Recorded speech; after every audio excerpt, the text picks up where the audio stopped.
ready for this?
Ladies and gentlemen, welcome to the main event.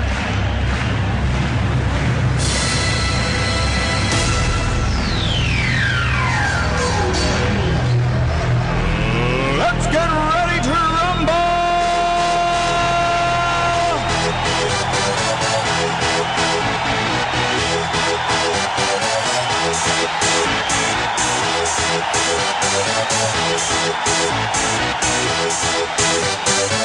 Y'all ready for this?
Y'all ready for this?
Ladies and gentlemen, welcome to the main event.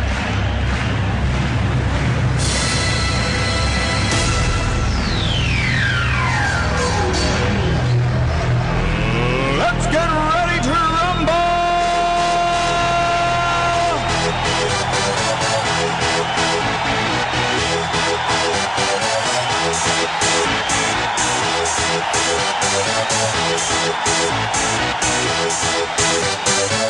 Y'all ready for this?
Y'all ready for this?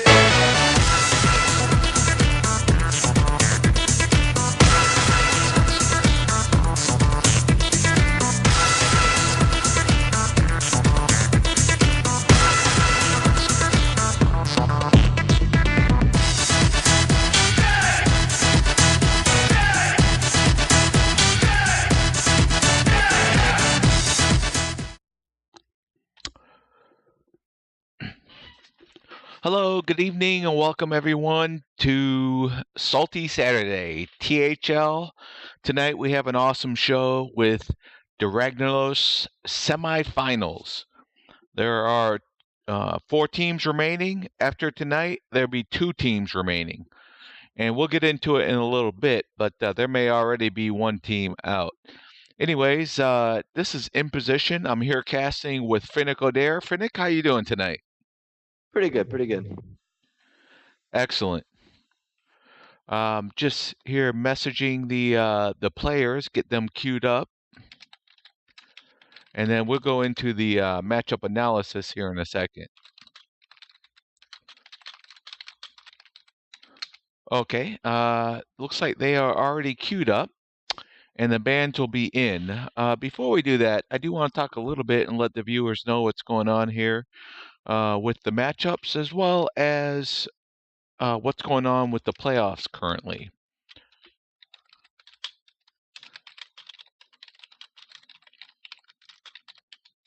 So, just looking at the overall playoffs, like I said, there's 4 teams left. Team Next Level, Collective Mayhem, Vote No Confidence, and Always Top Deck Lethal. Let me see if I can show the viewers what I'm looking at here in terms of the playoffs. And then also this week, week 11, Ladies and gentlemen, Team Next Level. welcome to the main event. And if you look at this one, you can see that Team Next Level already has 12 points. So with Hot Number only having 3, Let's get ready to rumble! but I think they're mathematically eliminated at this point. The most points that you get with the remaining 2 matches are 4 each, or 8 plus 3 is 11. I'm no genius, but I think that pretty much puts Team Next Level into the next Y'all ready round. for this? So, on the other side of the docket, we have Always Top Deck Lethal and Vote No Confidence. It's the complete opposite situation. These guys are locked up. 2 matches have been played, and they're at 5-5. Blue Spartan beat Hockey Boys, and Blake Hall beat Brassy. So, each one of those matches went to 3-1, and the 2 teams, like I said, are 5-5. Our first match of the night is going to be those 2 teams, Alien Santa versus Ragnaros. The battle of the 1 seed, so you know it's going to be top level play. Ragnaros, who's had an amazing season, and Alien Santa, who came in late, but has been performing at a very high level since he's been here. If you look at these matches, it looks like you got Druid, Hunter, Mage, and Rogue for Alien Santa. And Robson has Druid, Hunter, Shaman, Warlock. They both have Druid and Hunter, and then the Y'all last ready two for this? classes are different. Just like Alien Santa choosing not to bring Warlock, which is typically odd when somebody doesn't bring that. I did some analysis, and you can see it here on the screens. You should be able to see it, everyone. I have the matchup charts. Everybody pretty much makes these when you're planning out the week. And this is what these two players have been looking at all week. The top one here is the Alien Santa view with Robson's classes across the top. And the bottom of the table here, Finnick on yours is slide 1. Robson down the side, and then Alien Santa across the top. Finnick, anything in these matchup charts stick out to you just at a brief look?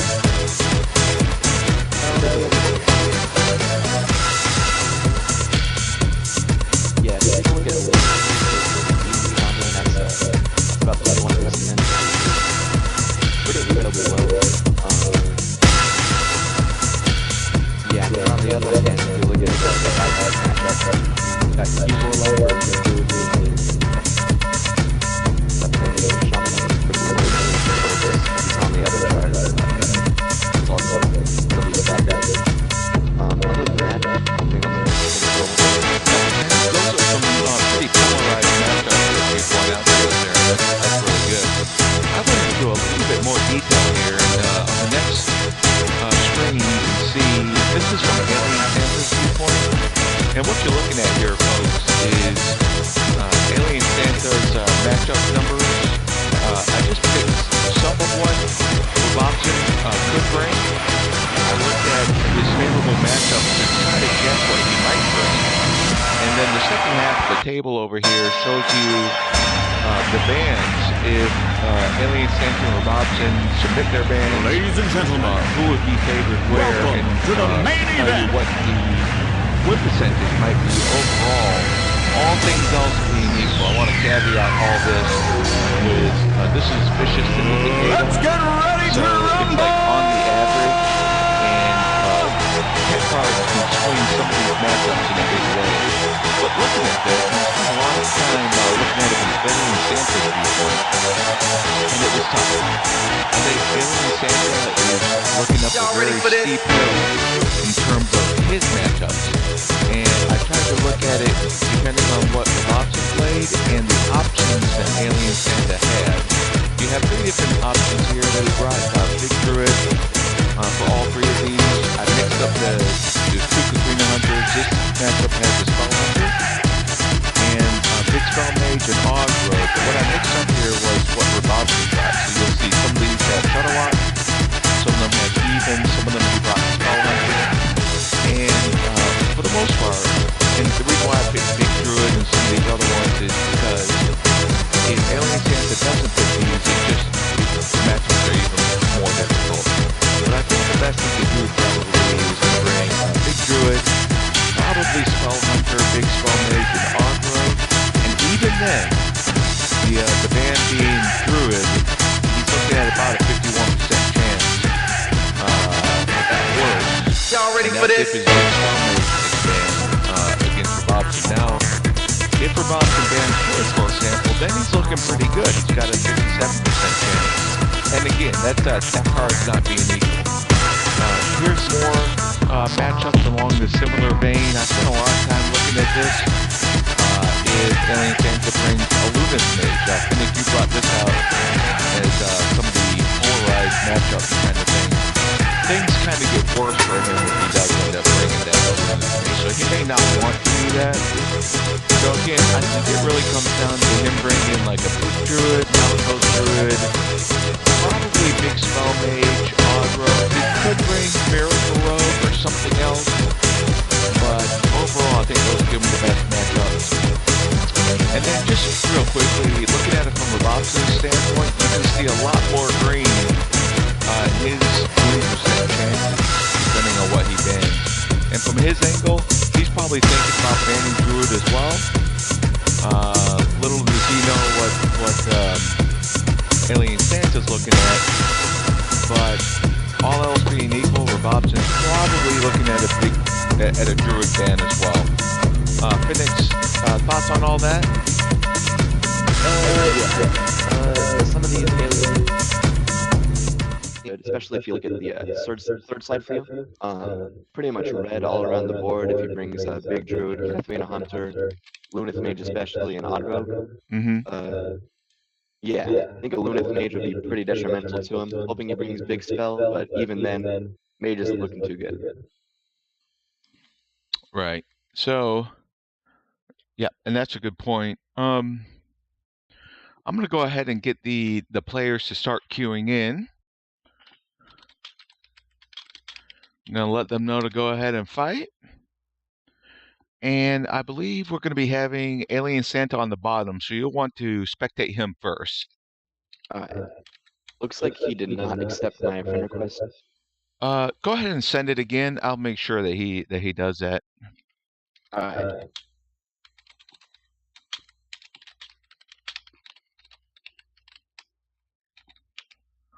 And I think they'll be going in here real soon. So let me get that queued up.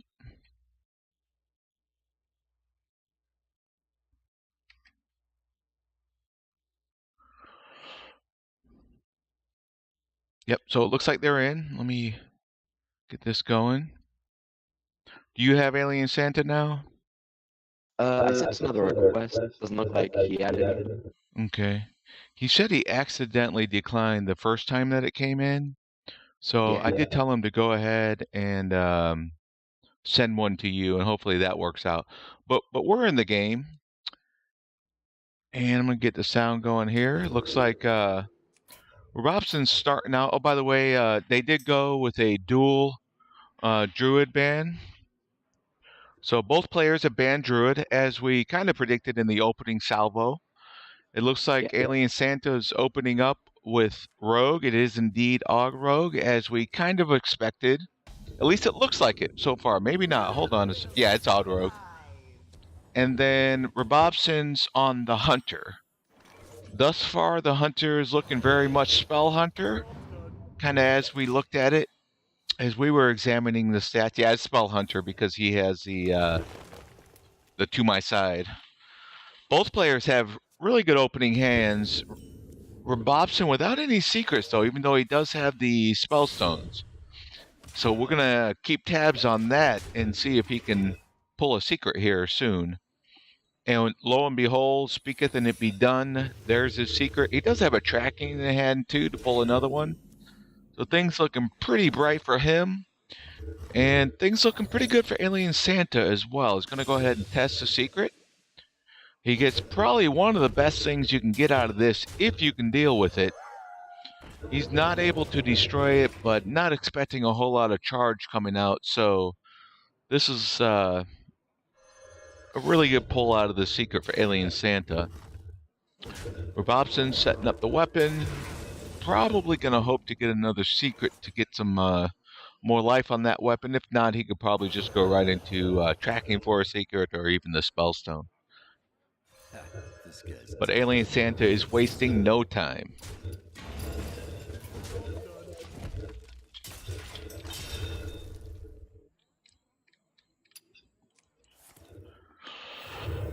These guys are playing at a frantic pace.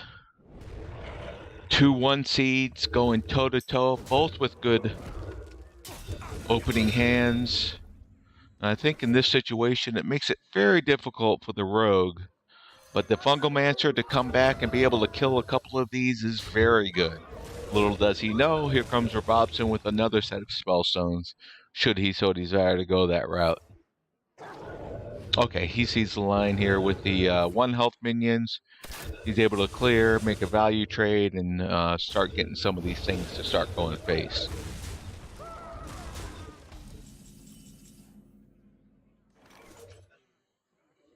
Okay, so Alien Santa's got a little bit of a choice here. Gonna hold off on the Valpine Slayer play for now. Get his hero power back online. His health is really good considering he's playing a Hunter and it's on turn 6. So He's going to go ahead and play for board. Oh, okay. So he's going to save the dire mole for the valve spine activation. I'm not sure I would have had that kind of patience, but good on him for doing so.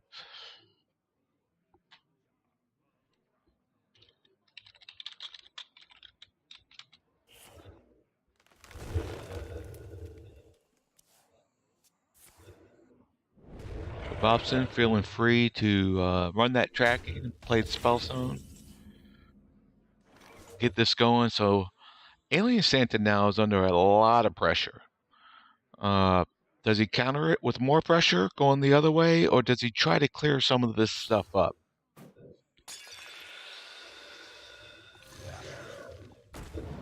Gonna clear one of them, gonna clear as much as he can. Okay, gonna make the value trade. So he's not in that big of a hurry to clear everything. Still saving that dire mole. Like I said, way more patience than I could ever have.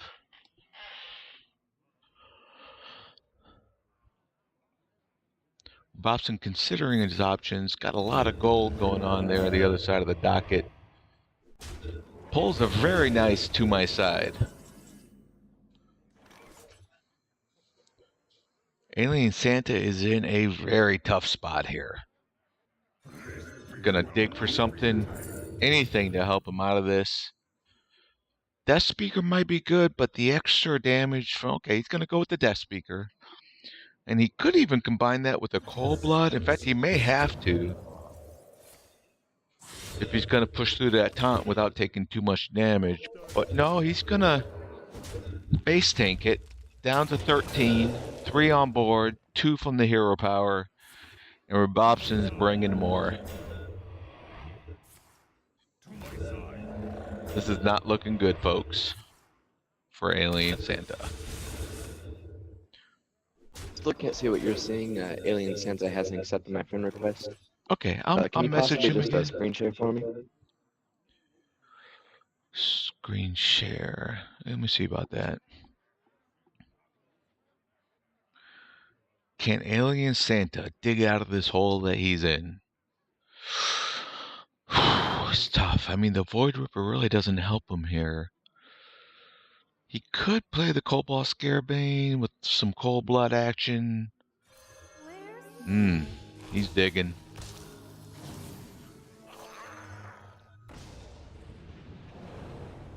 I don't know how much that's going to help him at this point.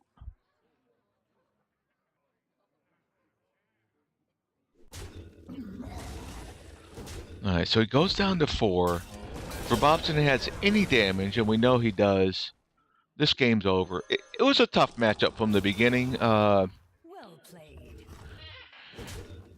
it's more of a Q thing. Alien Santa queued into a bad matchup.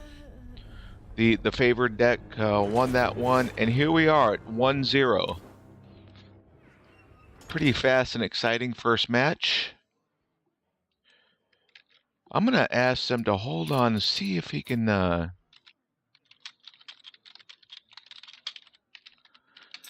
Finnick, are you able to at least spectate Robobson? So you know a little bit about... Okay, all right. Let me... what you can do is, if you go into Discord and you can screen share with me, then I'll be able to see what's going on. Okay. I was a little concerned about the... Okay, they're telling me that they can only hear music on the...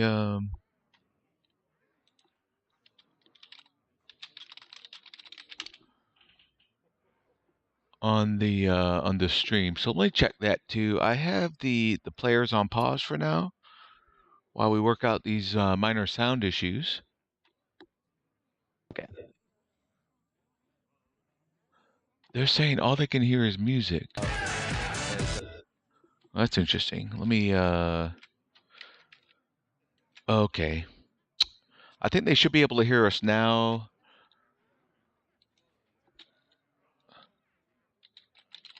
Okay, I got Alien Santa added. Okay. Good to go. Okay, I'm going to tell the players to go ahead and get started. Once they start their games, you're going to spectate Alien Santa first, so he'll be on the bottom for you. Gotcha. And you'll see what we see.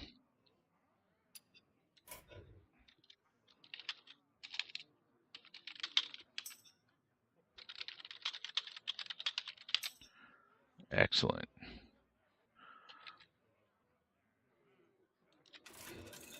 All right.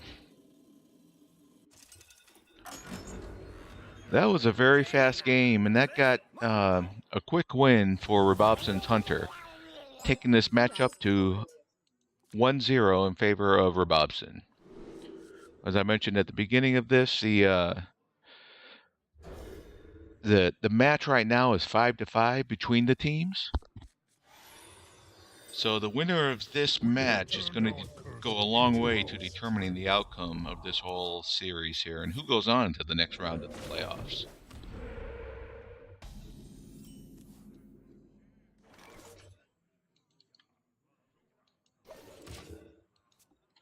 And Finnick, I don't know if you heard what I said earlier.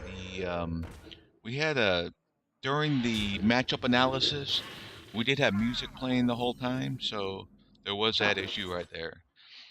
But these guys are into the next game. We got Big Spell Mage for Alien Santa, as we thought it might be, against what turns out to be an even shaman from Robobson. Yeah, I guess you didn't hear what we said earlier, but since Alien Santa brought this mage, it's not looking too good for him all around. Yeah, but if he can make it through this initial onslaught, he may be in good shape with all the clears that this mage has.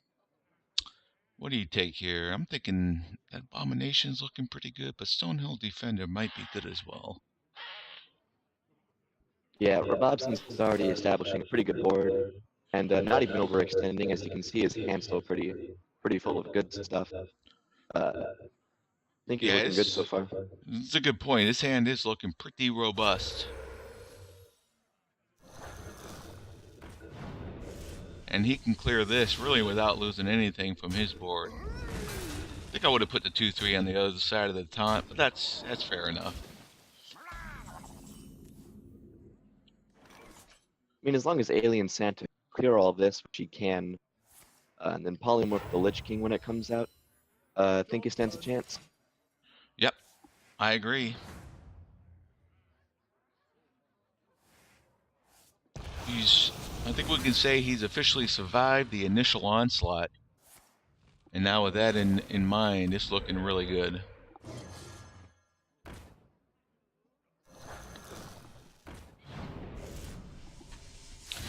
I'm getting a notice that you're echoing, and I'm not sure what we can do to fix that. I'll try closing my door a second.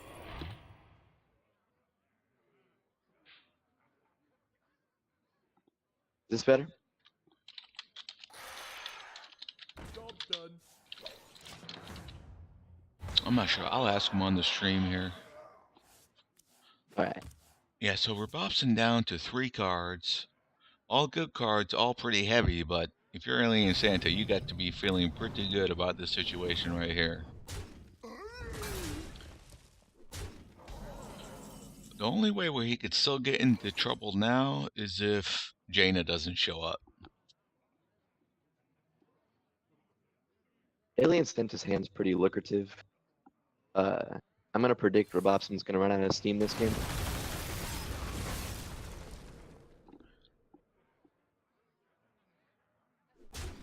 Job done. That's a pretty good draw. So, I mean, he's getting good cards, good positioning. He's looking out for the meteor. It really comes down to, does Jaina show up for Alien Santa or not? Because he has all the tools he needs to take care of business. Thinking about the Flame Strike here, huh? I might be looking at that that arcane for a little bit of armor here before I did something like that. I mean, he could. It's too bad he's not on 8, because then he could meteor and ping.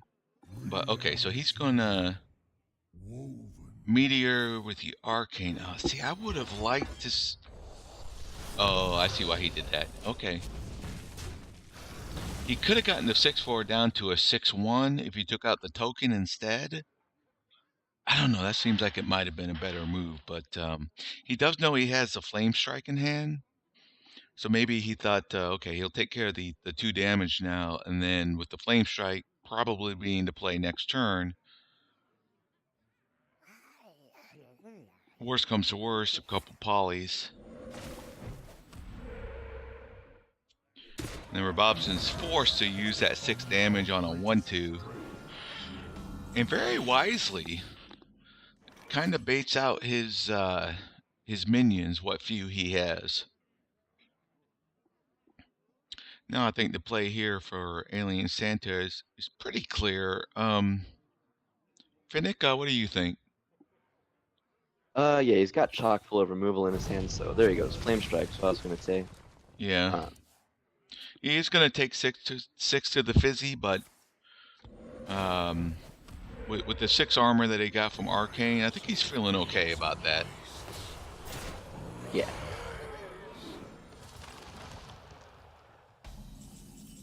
What did he get off the Lich King? It's looking like a Doom Pack. Okay. Not sure if that's gonna help him very much, but we'll see. Not very. And with 15 cards in hand, Alien Santa's got to be hoping that the Jaina's not on the bottom of the deck, because suddenly Robobson's got 4 cards. I don't know if he runs... what's that card that does 3 damage to all, and then he gets a bunch of good stuff after that every time he plays a minion?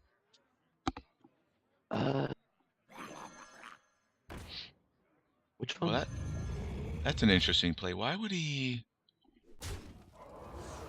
choose to sacrifice for 2 health? Yeah, I think he could have played the just sacrifice his sheep instead of his other minion there, but perhaps he had some kind of plan in mind.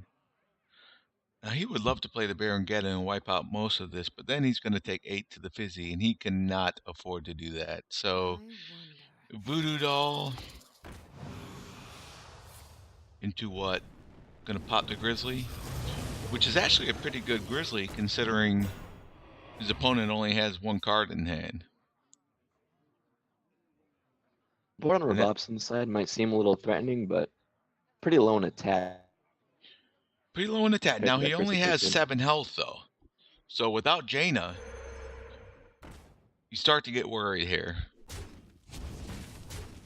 That taunt's going to stop Robobson in his tracks, but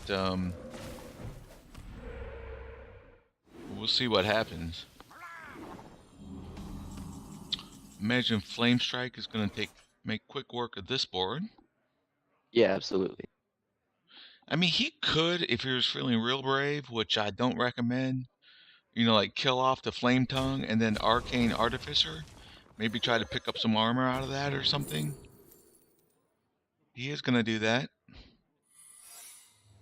Okay. I guess he was feeling brave. What did he take on the second one? Looks like on the first one he got the explosive runes. And then he went ahead and picked up the Spellbender. I think I would have gone for the Vaporize just to protect my face a little bit more. Oh, Doom Pact. He's going to lose 5 cards out of this. Wow. Alakir, Flame Tongue, Hagatha. Hagatha's kind of the one he needed to continue generating value. But I guess he had to do what he had to do. I'm not even sure he had to do it because he's at 30 health. But still no Jaina in hand. This is 12 cards in his deck, so he's got a long way to go. Can he risk the Sindragosa here? What do you think? Yeah, personally, I would.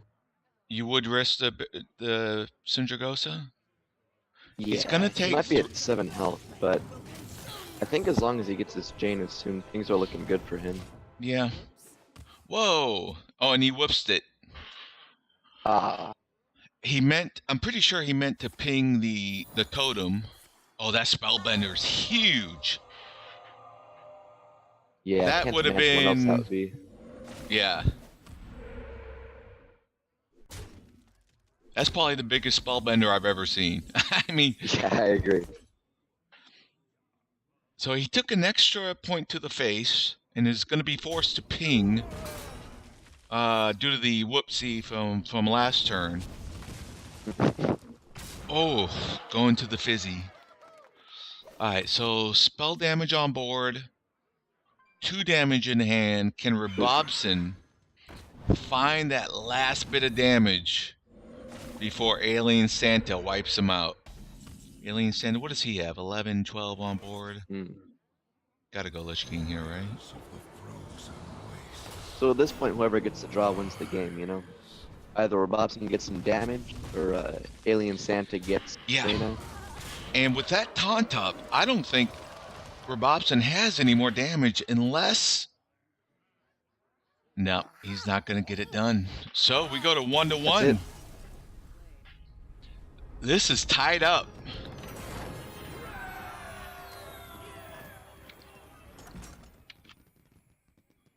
Let me update the scorecard here. That was Alien Santa's mage, correct? Yeah. And that's pretty huge. Robobson, remember, he won with Hunter in the first game. And Hunter probably would have been a really bad matchup for that mage. Unless he got the right draws, which, you know, anybody can win with that. But, so I think we're starting to see Alien Santa's strategy shape out here. He may be with the Shaman and the Warlock remaining for Robobson. He may have said, okay, I'll take the loss with Hunter if I have to. Let me stop the even Shaman, and then if Robobson wants to bring Zoo, then I'll be good with that as well. Let the hunt begin. Alien Santa queuing in with his Hunter, Robobson bringing it back with the Shaman. What kind of Hunters? Oh, he's running that the new Egg Hunter with the cubes and the Savannah Highmanes and all that. It's not really new, but yeah.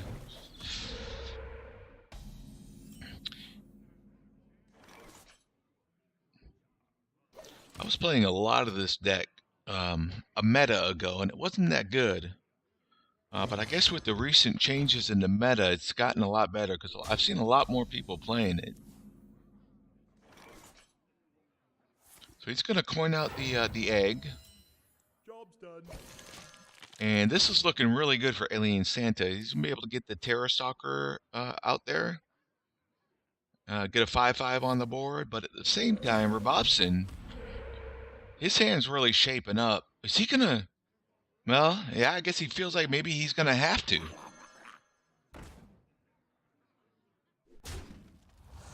Not sure about that positioning, but... You know, that's one of the toughest calls to make. It hurts putting a 5/5 on the board, but if you leave that egg, you know there's a stalker coming. You know there's a play dead. It's just extra 5/5. So Robobson very wisely bites the bullet and takes it out now.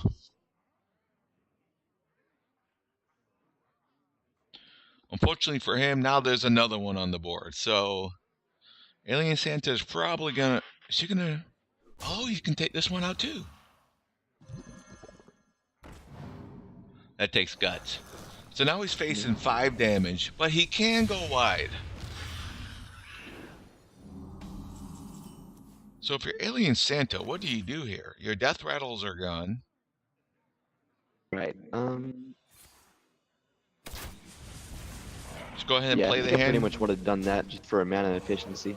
Yeah. Play the hand you're dealt, I guess. And he has a very nice board, so even as Robobson continues to try to go wide, he's feeling pretty good until he sees that giant drop. Thinking Hunter's Mark here is going to take care of that. We'll see what he does. Yeah, absolutely. I mean, he almost doesn't even have to do that. If he wants to squeeze in a hero power. But yeah, you do it every time, I think. Yeah. Let's get the Tar Creeper out for tempo. And to block any Flame Tongue shenanigans or anything like that. So as we get up here into the higher mana things, Bobson's got to be feeling pretty good about his hand. He has the tools he wants at this point in the game. If you're Alien Santa, I think Savannah High Main on 6 is almost always a good play, but look at that cube. 2 stalkers in hand he hasn't been able to use. Is now the time to cube something up?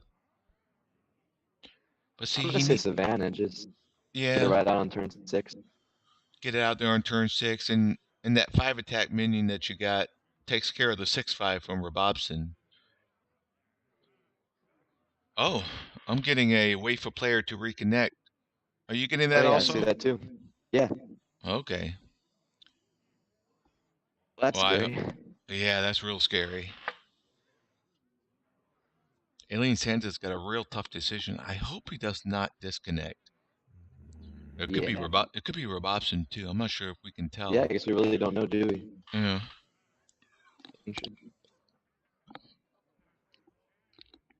Well, maybe it is Alien Santa. Maybe it only shows it on their turn. Okay, so Robobson just messaged Santa's reconnecting. Yeah.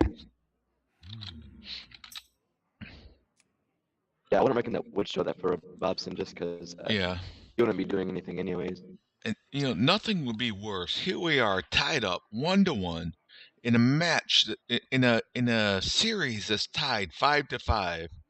We don't want anything decided by a disconnect. That would just be. Yeah. I was looking forward to this too. Alien Santa's pretty bold bringing the Egg Hunter. Yep, and he. Crucially, this was like the turn that, for the tough decision to go one way or another. Absolutely. And Robobson's even messaging me as well. He doesn't want this either. Robobson's one of those. He wants to play this straight up. Mm-hmm. Play the game, see who he wins. So, hopefully we're Alien Santa is able to reconnect and get back online soon. So what do you do while we got the time? I still hadn't made up my mind. I was going to wait and let Alien Santa tell us what the better play was here. You're thinking Savannah on 6 every time? Yeah, I'm still sticking by that. I wonder There's a lot that he can save his Death Rattle stuff for. Yeah. I mean, he could always just cube up the Savannah next turn, or even on turn 8, he could play it with the scale. He probably runs play deads. So turn 6 Savannah into turn 7 cube play dead. I mean, that would be huge. Absolutely. Yeah, so I agree with you. Probably run the 5 into the 6/5 and then take it from there. All right, so the way the rules go on this, if a player disconnects for longer than 5 minutes, supposedly it's an automatic DQ. We're already halfway there. I know. I would hate to see that. This was an interesting match too. We didn't analyze Egg Hunter in any of our main matchups on the spreadsheet. Well, we did. So this is a pretty good surprise. Yeah, we did cover Katharina Hunter. Yeah. Which has about the same matchup spreads if you look at it, right? So, the Egg Hunter surprisingly is a little bit better, I think, in the earlier game because you force your opponent to have to deal with these lower cost minions and whatnot, which is really nice. If you've played a lot of Katharina, you know that sometimes you really don't do a whole lot until like turn 6 once you're able to get your big boys on board. Right. And I believe Alien Santa is favored in this matchup. Is he? Okay. I'm only looking at the overall against Shaman, considering Egg Hunter, and it's already 58%. And just thinking, I think Robobson's gonna. I mean, he's got the Hagatha and the Witch in hand, Sea Giant. That's some big stuff, but he's running out of things real quick, and I mean, if Savannah into cubes and all that went well, I mean, that's real hard for Robson to overcome in this game. Now we're going on Yeah. 420 here, so this is looking real bad for Alien Santa if he can't get back online like now. Yeah.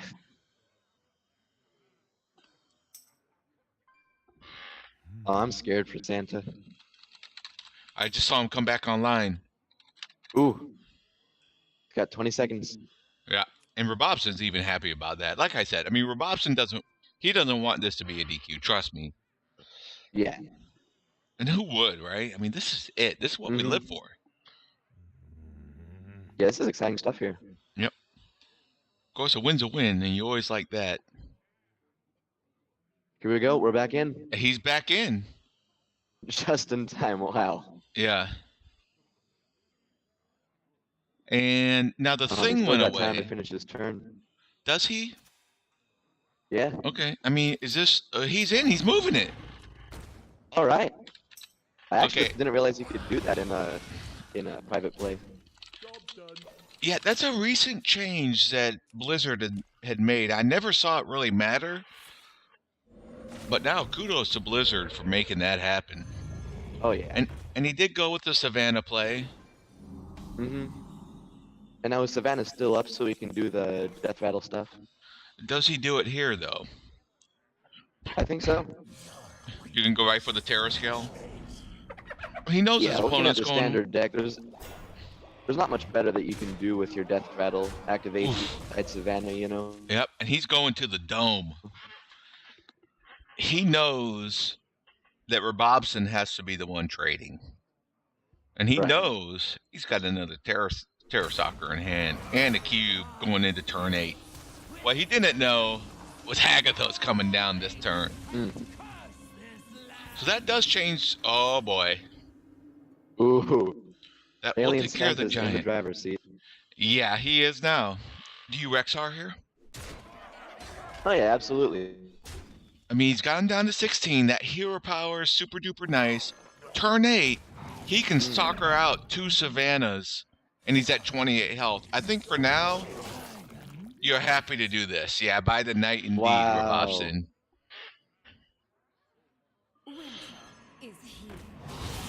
Alien Santa was even 10 seconds later. This wouldn't be happening right now. Yeah, I think the game just like automatically disconnects at that point. I'm not sure exactly what happens though.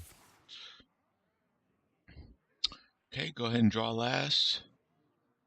And then I mean, you're almost in concede territory, but you might as well try to push some damage and see if you can outrace him. You do have a Divine Shield taunt up. You know it's going down. What you don't know... Oh, is this just straight up lethal? Yeah, it's straight up. Yeah. Oh, wow. Hold it off. That's got to feel a little bit bad for Robobson that he waited all that time only to, you know, get the result that he had. But he has to understand. I hope he looks back at this and says, okay, well, I mean, that's fair, right? I mean, that's the way it was meant to be. Wait, didn't Robobson win with Hunter? Yeah. Yeah, he won the first game. I put the wrong icon here. Let me put the check mark on that one. I think I just did the same thing. Yeah, okay, so it's 2-1.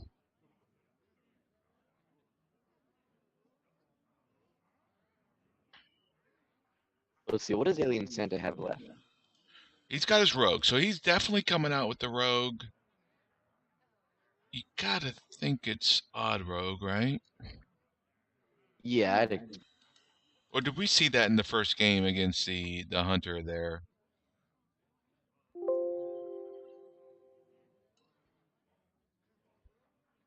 That was the first game, wasn't it? Like, it was an odd rogue, I think.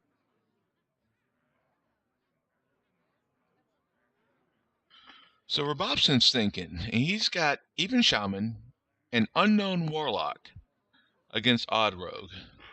So he's opening up his charts. He's looking at the matchups.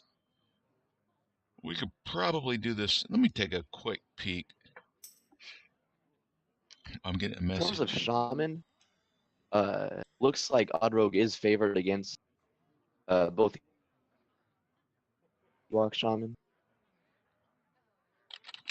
Okay, so Robobson said that the DCs screwed up the challenge somehow. Hmm. Ooh, it says Alien Santa's completely offline right now. Oh.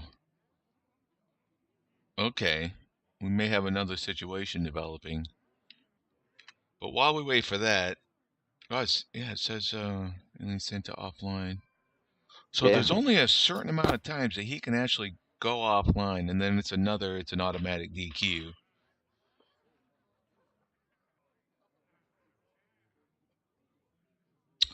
But he's back on. No, he's online. He wasn't when I just looked. Yeah, he wasn't when I looked either, but suddenly there Okay, he's he back. is. And pondering quests, hanging out in the main menu. One of the keys here, if he enters the challenge screen, it's an automatic DQ as well. It will tell us Right. if he does. Hanging out in the main menu. Preparing to battle a friend. And so it looks like he's getting back in there. Okay. I hate to see this, to be honest. Like, I just want, like, clean cut, just game. Right. Yeah. But looking at, we don't know what kind of Warlock Robobson has, do we? I want to Most, believe we do. yeah, so most people are bringing even these days, but that new zoo that's on the streets is definitely a viability. When I looked at the matchups, Zoo did not match up well against what Alien Santa was bringing. In fact, Cube Warlock was actually the best deck against the classes that Alien Santa was bringing. But a lot of that comes down to familiarity, tech cards, how So it could be anything at this point. Oh no, Oddrogue's actually favored against Q Block. Yeah, Odd Rogue is, but I'm saying like in general. When I was looking at Robobson, like if I'm Robobson and looking at this, I would have banjoed like he did. I would have accepted a loss against Odd Rogue, right? And then I Right. would have brought in Q-Block to beat his Spell Hunter and Big Mage. Yes. Unfortunately, Spell Hunter and Big Mage are out, and he's facing Yeah. Odd Rogue. So with only even Shaman to go, I'm looking at he's probably got to queue his even Shaman again. That's probably why he did it twice in a row already. He was hoping to get the Odd Rogue right off the gate, because even Shaman's about even with Odd Rogue, depending on how you tech it. His I'm is rating 50% here. About 50%, yeah. But his is running a little bit heavy, so he may have a little bit more difficult time. He's got the Lich King, Hagatha, he's got, all the big cards in there, so that's a little bit tougher against Odd Rogue, but certainly you get the right draws, you can still get the job done. About a 50-50 split, so Yeah. unless he brought Zoo, he's got to come with the even Shaman, and I'm not sure how the new Zoo, the one with all the heals and all that does against Odd Rogue, but I'm guessing, it may do even better than even Shaman, but I doubt it. Looks like the new Zoo would be 45% against Odd Aggro Rogue. Yeah. You can tech it and all that, but let me see here. He says he's doing battle with a friend. I'm going to leave and try to respectate. Why don't you do the same? Yeah. Yeah, I think they're in the game already. So I guess with all the disconnects and all that, we had to... I apologize to our viewers. This guy's toast. Well, they're well into the game. And as expected, it is even. Even Shaman for Rabobble, and the Odd Rogue, of course, for Alien Santa. It's the only one he's got left.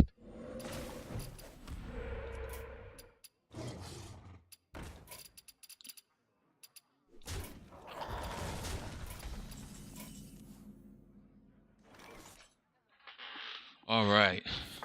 So they're on turn 5 already, and it looks like even Shaman's doing his thing, going wide on the board.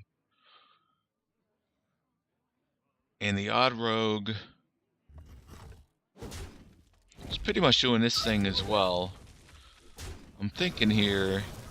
Gotta play the Diarmal. Is she thinking Primal? Oh, okay. He loves not playing that Diarmal, I've noticed. But what this does do for him, I mean, perhaps ooh, that hurts. What he was thinking was trying to guarantee he would have a guy left on board. But I'm not sure if the Diarmal wouldn't have accomplished the same thing as what he played.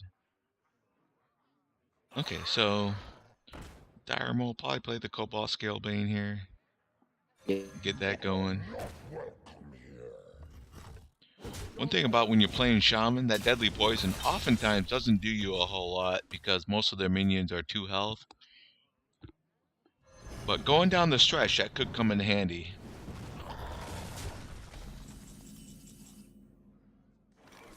Oh, and he runs his Edwin in here, huh? Interesting. Got a very awkward turn, but he can pump up his weapon a little bit, get Captain Greenskin out there. And if I'm him, wow, going to the fizzy. I'm going to force the trades to happen the other way. I would have been real tempted to kill at least that spell power totem, something to stop a flame tongue from getting value. But I didn't watch the earlier game. He may have had a read that the flame tongue, which I think was just top deck, wasn't in hand. And that's just great sequence there for Robobson. Able to get the flame tongue down. Can get these trades in and probably drop a scale hide next to the flame tongue to preserve. But you know what though? Like, why not just trade off the 2/2 there? You know, save the scale hide for next turn. Oh, that's a great draw. Oh, that's the best use of that. This is a big turn of events now. That one draw has pretty much wiped out the board, and we're back to going face. All right. This has to have been a roller coaster of emotions for Alien Santa. You know, with all the disconnects. And he's coming in swinging now. Wow, what a great draw by Robobson. 2 top deck flame tongues in a row. Wow. And just with the charge in hand, that's great. Yep. So the Vile Spine's coming down next turn. He's got to play this. Does he continue this face onslaught? He's gonna take out the flame I'd tongue. remove Yeah. the flame tongue. There you go. Well, that taunt's gonna hurt. But you know what though? He doesn't have much mana left after playing those taunts, so I'm not sure. Well, he doesn't want to take 7 to the face, so. Yeah. And then the Fire Ellie will help clear that up later. Which, yeah, clearly we're going to see Vile Spine this turn. I think he saved the Fungal Mancer for later.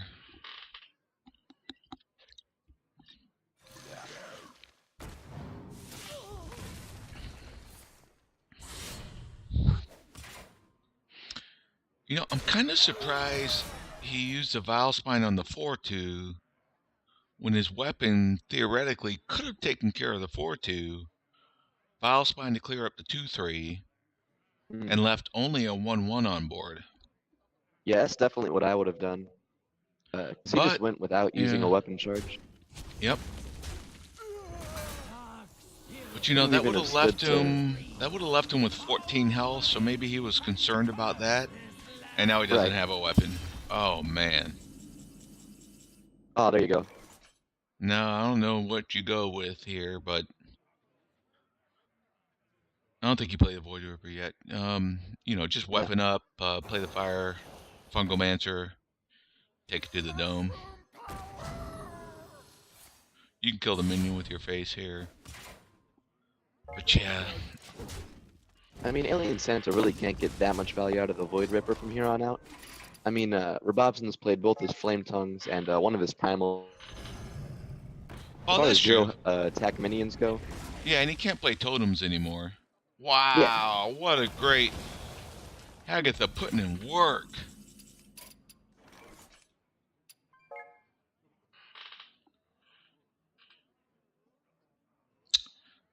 So yeah, if you're Alien Santa, you just keep doing what you've been doing. Yeah. Dropping minions and going to the face. Robobson's just gotten an incredible string of draws. You know? What's that? I'd even consider playing Void Ripper just for tempo, you know, with Yeah. something hero power to make totems. Yeah, why not? Yeah.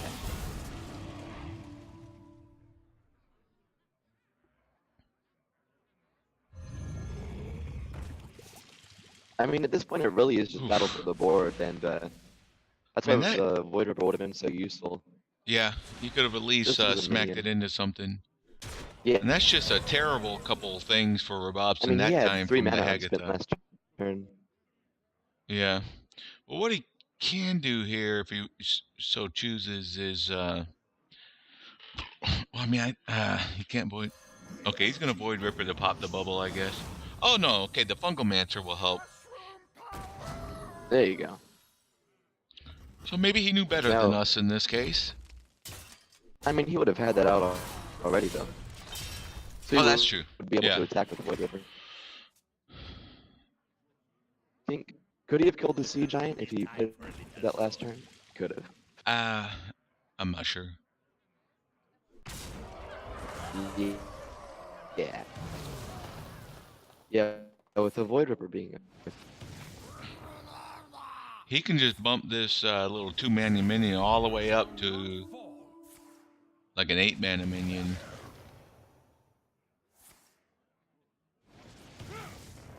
So right there, he's got lethal on board. He's going to keep pushing it. I think if he goes high, oh my god.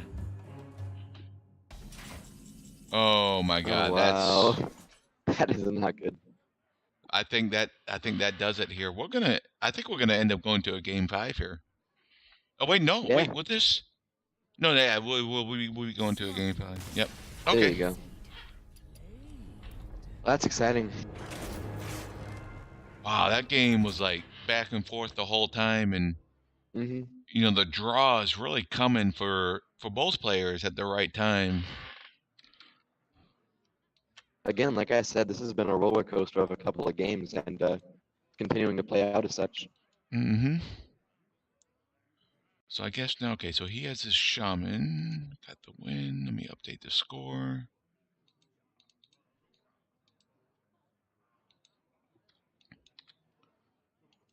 This is probably one of the tightest series. The series is tied 5-5. Right. These guys are tied 2-2. Coming down to the odd rogue versus what? It is a zoo. Yeah. So of all the warlocks, this is probably, I need to check the stats before I talk out of turn, but I like playing zoo against rogue in most cases. Oh yeah, I'm looking at the stats right now. Zulok's pretty much the best thing that Robobson could have brought. Really? Yeah. Wait, I'm looking at this. Well, it's 45% though, right? Isn't that what you said earlier? Yeah, but no matter what warlock he brings, he's not going to be favored in the best thing of the warlocks. I got you. Yeah. This time he does like the dire mole. Get that out there. And his hand's looking pretty good. Now Robobson, he's playing the librarians because he doesn't necessarily want to show yet which kind he is. But with that life drinker coming out, Santa knows what's up, and he knows it's on. Just gonna hear power up, knock one of these guys out. And unfortunately for Robobson, he does have the voodoo in hand, but you know, the light warden will help. It would be nice to have a happy ghoul,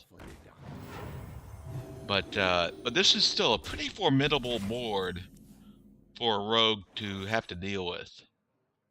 That's a nice draw, though. Because, look, he can South Sea coin Death Speaker and keep his South Sea on board. Oh, right. No, he's not going to do it. Oh, no. I guess he wants to have his weapon up for next turn. Not sure I agree with that, though. But he probably knows better than me. But with this up, he can deadly poison, you know? And he knows there's going to be like a Tar Creeper or a Chain Gang or something like that coming down. Dude, there's no use for the Death Speaker this turn now. Yeah, I don't know. I mean, having the Death Speaker on board, if he would have played it last turn, Yeah. he could always, hero powered and deadly poison then. But now I guess he could coin Vile Spine. Mm. Or just put the Death Speaker out and still play the deadly poison. And then Death Speaker is Death Speaker next turn if he wanted. Alright, this ain't bad. Yeah. He's alright. As long as his opponent doesn't draw Prince Keloseth. Oh, there he is. No, that's going to make every draw here on out by Rabobson much better. So now, 1 mana 2/4 with Taunt. He does have 4 attack on his weapon. See, so now he can do the Death Sea, the Deckhand with the Death Speaker. And I think he's looking pretty good. I think there's no telling who's going to win at this point. Nope. As it should be. This is coming down all the way to the end. Ooh, that Void Ripper could be key later in this game. Or even now, he could flip. Yeah, he's going to flip the 2/4. Yeah. Heal up a little bit. The problem here for Alien Santa is that Rabobson's going to be able to keep on tapping for as long as he wants. Right. And just out-resource him. But let me see here.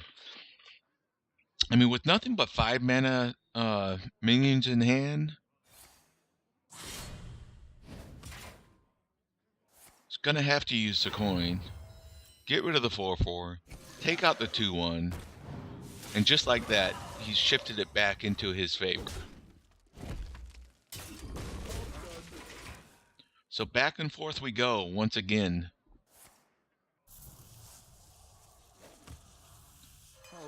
But I think the further this goes on, the more resources Rabobson's going to get. And with that Prince Keloseth pumping up all of his minions, Alien Santa's going to have to draw every card he needs as he goes. And that Fungalmancer is a pretty good card to draw right about now. Oh, yeah. Okay, he's going to go with this instead. To be honest, I think I would have played the Fungalmancer there and then saved the move that he's doing for next turn. Is he going to... I mean, I'll probably be fine just waiting a turn to play that. Yeah, I'm surprised he didn't go face there. I mean, he had 2 3/4s on the board. So it's he's down to 11 health, though, actually. Yeah, he had to do what he had to do. Yeah. And see, now the 5/6 comes down, and he's out of Vile Spines. Yeah, it's not good. Yeah.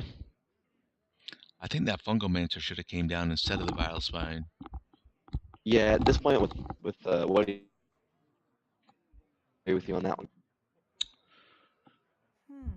So what do you do now? I mean, the Firefly, sure. While you think about it, you got a Hero Power. Hero Power Funk. Yeah, What? What's? I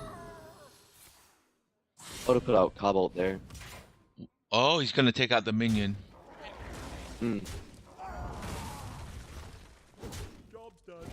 Whew, this is...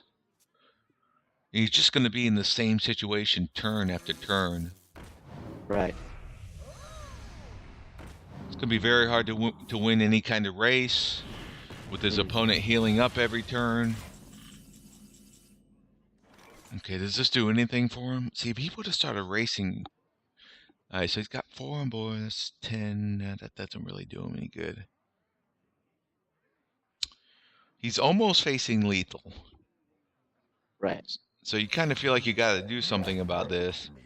Unfortunately for him, there's not much he can do. So now he's going to try to race with Leroy in hand. Yeah, I mean, he's got no choice, right? Yeah. So now he's got 9, 10, 11, 12, 13. So he has lethal. If Rabobson doesn't clear... The only out-of-hand damage that Rabobson would have would be the Doomguard, which he hasn't drawn yet. He's already used both his Soulfires. Oh, he did use his Soulfire? Okay. This is probably going to do it. I mean, he can play the Leroy and take out the 1-1s and all that. But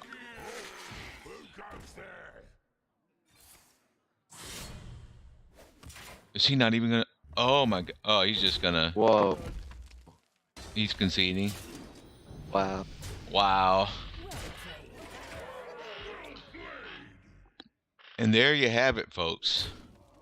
With Bobson in a tied match, 2-2, takes the final game in the series. In a match that could tilt the balance in a series that was tied up 5-5. That's pretty significant. Wow. All right, so what are your thoughts on that one, Finnick? Well, I mean, all those games were pretty much teeter-tottering throughout the whole thing. Yep. It's very, that's pretty much prime time in terms of esports. Yeah, that's about as good as it gets when it comes to these kind of matches. Absolutely. And I think the disconnect even added for heightened tension and drama. That was definitely something. Yeah, and I'm glad we were able to get through that and still finish the series. It would have been the same outcome, I guess, because Robobson was the one not connecting, and he ended up winning it. But still, really, really glad we were able to get through that and finish it straight up, fair game-on-game fashion. Let me see what we got going on here next. I'm going to flip to the... All right, so we may get Robobson in here for an interview. Let me message him and see if he's willing to come in.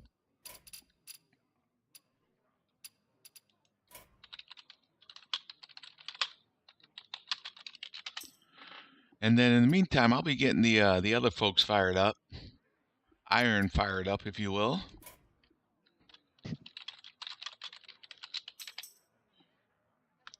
Let me invite Robobson and see how he's feeling.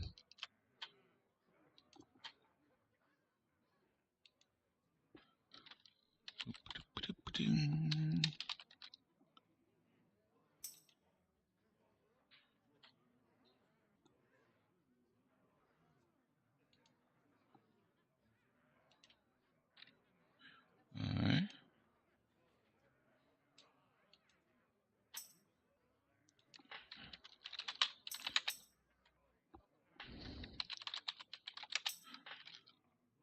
All right, let's get him into this call. All right. The next match is they're getting ready to go, so we're gonna do this as quick as we can here. Robobson, are you in? Howdy. Hello. Hey there. How's it going? Oh. Hey, congratulations on that victory. How you feeling right about now? Oh, that was tense as fuck, man. Yeah. When he played that Leroy game 5, I was like, shit, have I lost? Yeah, you had to be thinking that. Like, I mean, I knew that there were no... I knew that there were no 2 cards, which could kill me. But like, even when you know that, because you figured it out, you're still like, wait, did I get it wrong? Right. Yeah. As soon as you hear that Leroy coming in, you got to think, wow, does he have something up his sleeve here? Mm-hmm. I was on 16, and Leroy Cold Blood Dagger hit was 14. So I don't think there were any 2 cards that killed me. Like, I knew this, but yeah, like when you hear Leroy Jenkins, just like, oh fuck. Yeah. Now, we're really glad too. I mean, this match, right? So the series was tied 5-5 going into this. Yeah. This match came down 2-2 in the final game, and when we're sitting there on the disconnect, coming down to the final seconds, I mean that was just so tense because nobody wants to see it end like that. You know what I mean? No, absolutely. I was just like, come on, man, come on, fucking get it. Yep. I do believe he got it. Yeah. Because I have Alien Santa as like one of the best opponents I've played in THL. And it's good, I think, that, because I seem to keep fucking playing him. Yep. That's the 3rd time this season. Yeah, he's really good. I'm not sure what his record is. He came in late, but he's been doing just awesome. I mean, And it's good. You won anyway. So, you let the disconnect go. It was borderline, 5 minutes, but you were still able to pull out the win. So it's just really good that it didn't, unbesmirched by some kind of DQ shenanigans or anything else, Yeah. Yeah, I'm very glad about that, because, like, I mean, I don't know if you talked about the context of it before the game, but Alien Santa's like my bogey opponent. He's your nemesis. He really is. I've lost 3 games throughout both leagues this season, and 2 of them were to him. Oh, okay. Both of those in Silver. I lost to him both against Boars versus ATL in regular season of Silv, and Boars versus ATL in the Sylvanas League semifinals. Wow. So it was literally a red gold conference semi-final, me versus Alien Santa rematch.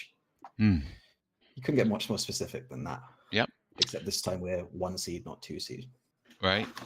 And so this will take the series to 9-7 if my match is correct. So it's still not over yet either. Oh no, still got Steffi to play. Yep. And we've still got AO to play. Yep. AO is playing Sully the One and Steffi against Raykhazar. So this is coming down to the wire. Unlike, I don't know if you've been paying attention, Team Next Level and Hot Pepper. That one's already done, right? But yeah, I mean, Team Next Level just fucking slaying it this playoffs. Beating what were, like, well, I guess respectively the conference favorites and the conference second favorites. Right. In like consecutive weeks. So and possibly possibly you guys next week. That's who you're facing. So I mean, you got to study what they're doing. They must have figured something out here in the last few weeks, and you're going to have to figure out what they figured out. Yeah, I mean, well, what Jacksox said is that they brought some pretty off-meta shit, which is how they beat the Wims, and I've got no doubt that that's what they've done again for this week, so we need to be prepared for everything, if we do get through, of course. Yep. ATL are hard to get through. ATL's very formidable at this point. Blake Hall and Alien Santa and Blue Spartan and all those guys really bringing their A game. Well, I'm going to is because Alien Santa did not play in RAG this season. So, and I mean, the ATL RAG team was already kind of full. So maybe Alien Santa is going to need a team for next season. And like, I recommend snapping that guy up. Any captains looking for a RAG player next season. Yeah, and he comes in, for a 1 seed, he comes in at a bargain. He's only got a 439 PR. So I'm sure, he puts his name out there if he's not on a team. And that will have gone down after today. Yeah, that's right. Unfortunately for him. At 40th PR, Alien Santa's just like way undervalued. And I'd put him on any team. Yep, easily. That's pretty bonkers. And he played well tonight. Hats off to him. It's just some of the draws in the final game. That's true. That kind of makes up for the Hunter game. Those draws. Yeah. Those were crazy. And your Shaman game too. You got those 2 flame tongues in a row that were just bonkers. And there were some other draw, but then you got some bad draws too. So it all kind of ended up balancing out before you won the game. That was really intense though. Every match came down to like very, very, very fine margins. Like the Shaman versus the Rogue, that Unstable Evolution was pretty god tier. Yep. And just couldn't quite draw that Argent Commander against the Mage. I was just like, come on, I got lethal if I draw this 1 card. Didn't get it. And that Doom Pact destroyed everything good in my deck. Yeah, you dropped that Hagatha would have been nice, and that was the one I dropped was looking. The Hagatha, dropped the Argent Commander, dropped a Giant. I think I dropped a Lich King. Alakir. And the Alakir as well. I was like, well, there goes my entire late game. Yeah. Cool. But that happens. not 100% sure about that doing Pact, but it seemed like I needed to do it because I was just. Yeah, you might have been able to Oh, hold this out is- an extra turn, but yeah, never know. It's all right. Well, congratulations. We'll watch the other two matches and see how the rest of this thing goes. I have a feeling it's going to come down to like the last game of the last match of the last play. It's one of yeah, those well, kind of series, I think. yeah, so Steffi is going to be playing first tomorrow. I think she's playing. Oh, she is not playing first. They're both playing tomorrow evening, like quite late. So Okay. we'll find out quite late on. Yeah, I'm sure those will be on the Sunday night showdown. Oh, So I they know gotta be, Steffi right? is. I'm not 100% if Aos is. Okay. If it isn't, probably should be. I don't know. Yeah. Maybe we'll find a time like whenever it's playing, figure out how to get it on there. So we'll see. All right. So once again, congratulations, and we'll keep an eye on it. Good luck, with the rest of the way if you guys make it. Congratulations. Thanks very much, guys. All right. Enjoy the next game. Yep. Thanks. Thank you, and goodbye. Okay, folks. So that was the first match. We do have another match here for you tonight. In this one, the series is over, so I'm not sure what we're going to see. If it's going to be, straight up real decks down to the wire like we saw here, or if something more Ladies and interesting off gentlemen, meta decks might come Welcome into to play. the main So event. what you're looking at here is the matchup for Try and Iron Fire, which is our next matchup. Try bringing the Druid Hunter, Paladin, and Warlock. Let's get ready to rumble! Shaman Paladin. So almost the same matchups.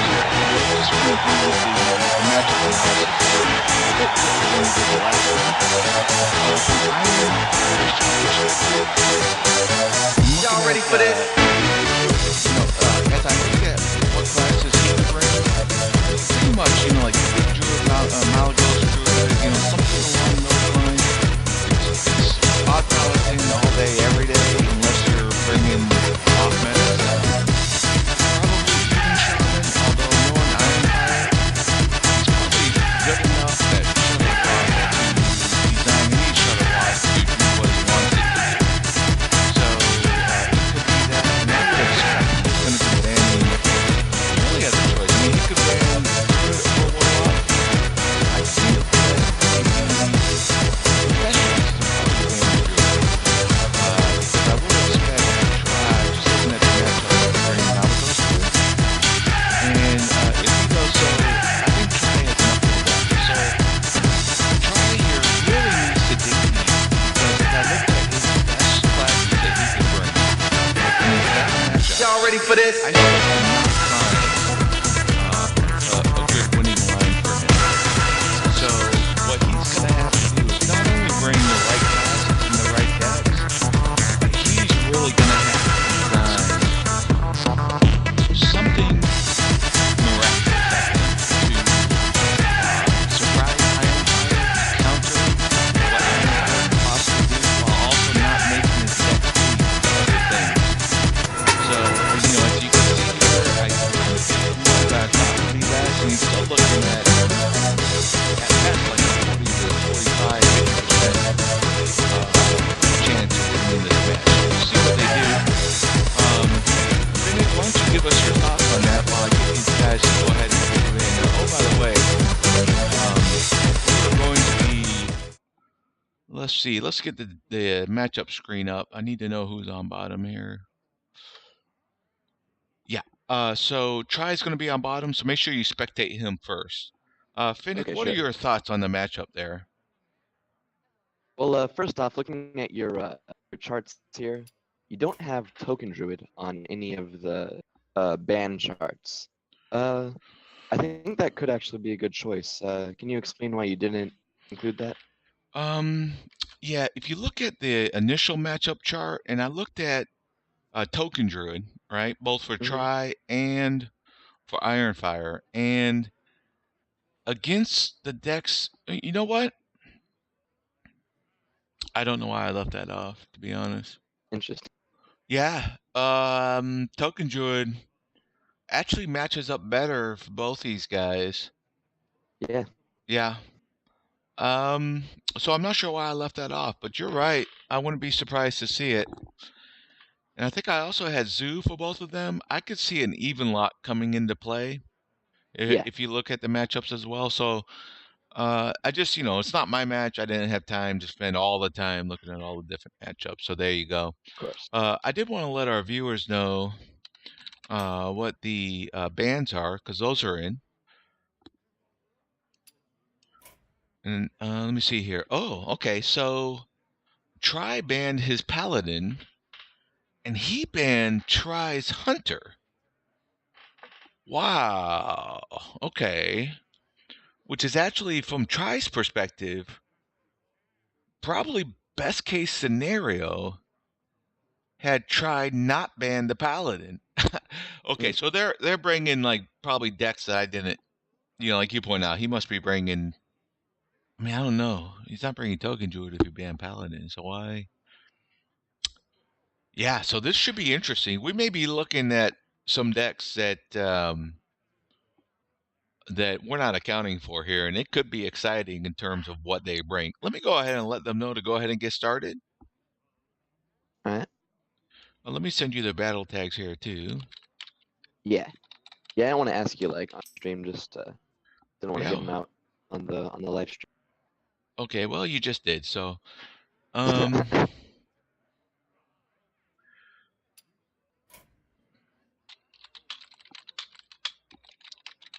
gonna tell them to play while I finish sending this to you. Oh, they're playing already. Okay. I do not see spectate turned on though.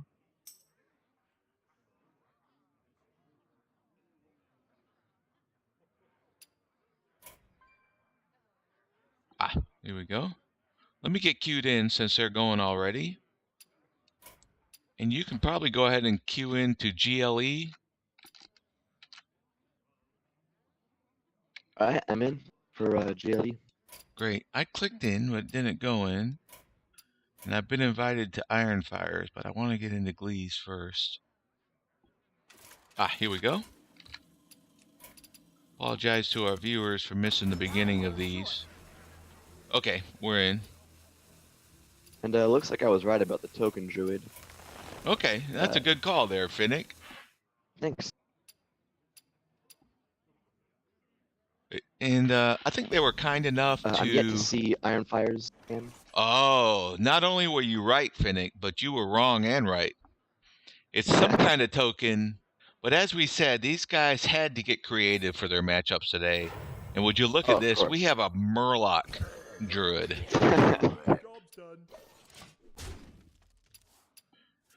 That's exciting.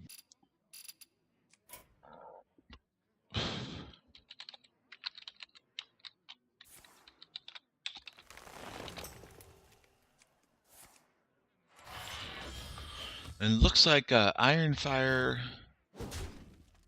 is playing what looks to be... Oh, he's playing Cube Druid. You see that? He's got the Charged Devil Sword with the cubes, Witching Hour and all that. Try to go for that OTK at the end.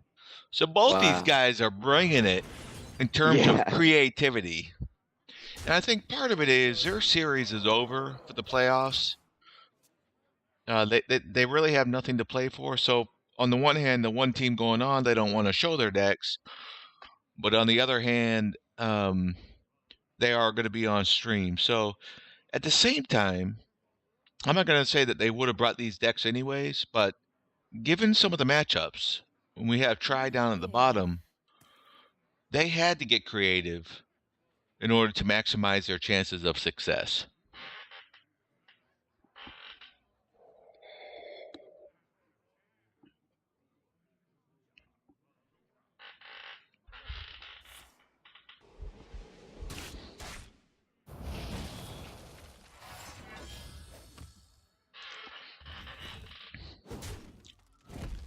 If you're Ironfire, you're happy to just leave one minion on the board at this point, because you got to be thinking some type of token druid here. So what do you think? Go for the rock pool here, or do you straight up try to get some damage in? Yeah, I Yeah, genuinely, yeah, I like to play the rock pool early. yeah. I might have been tempted to do that, but on turn 5, now he can rock pool and cold light sear on the same turn. And he hasn't seen much from his opponent to think that all this is going to get wiped out anytime soon. You know what I mean? So Yeah, get the damage in, next turn buff it all up. right. Now he also doesn't know what kind of druid this is, so he might be a little bit worried about spreading plague. And Ironfire just trying to stall. Stay alive here in this early game, but given all those cards to try cannot be a good thing. But with that other Murloc gone, do you just Crypt Lord? And yeah, I guess you do. Yeah, Get your rock pool down. You got the cold light and maybe another Crypt yeah. Lord Turning around next the world turn. leader is always a good move. Yeah. That swipe may come in. Okay, he's gonna, before this gets out of control. Hmm. Do you bother clearing that? Now, if you know what kind of deck you're playing against, you do, right? You don't want that thing getting Right. cubed. But is it Yeah, gonna yeah. wipe? Yeah. But is it worth having your whole board get wiped out? He's gonna push face. I mean, you're scared of the cube, yeah, but if you can get him down to 8 and still have a good board, how powerful would a cube be? Even if you could somehow naturalize it, and you've already seen it naturalize, so... I mean, Oh, then again, with this much damage, the cube can't be that much of a threat. right. I'm saying, like, if he could kill off the cube and get 2 more Right. 7/7s, What if? but, you know, from Tri's perspective, he's already seen the naturalize, right? Yeah. Yeah, so I like this play here. It gets the most he can off of the board, gets rid of the war leader, and allows him to live for perhaps, if he can get naturalize, another big cube play down the road.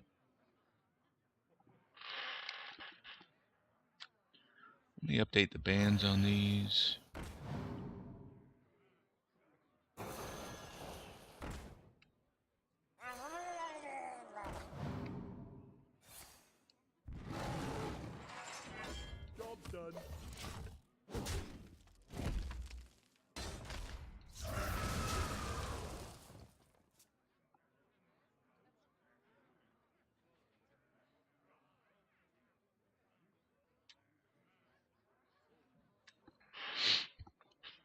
Down to 6 health, but that branching press could give him another 12. Let's see. Hmm. He can summon another 7/7. And at that point, you're feeling pretty good about yourself. Yeah. Because right now, you don't know what you're facing. You're seeing Murlocs and a Druid, which you haven't seen in months, if not years, at this point on ladder. Let's see. The last time I saw Murlocs and a Druid was when,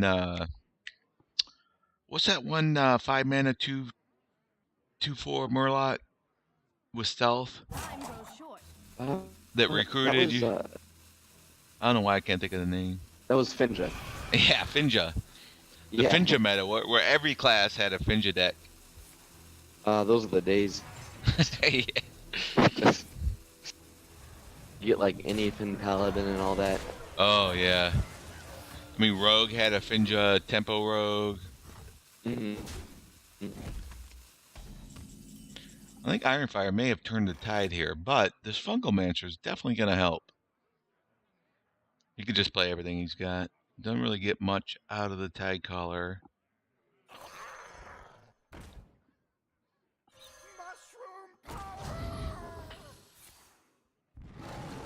Yeah, I think I would have saved that. I'm surprised he killed off the one on the left instead of the middle one. But whatever, it doesn't matter. Yeah. So I guess he got a draw here. Go ahead and kill something off, cube it up, depending on what you draw. We'll see.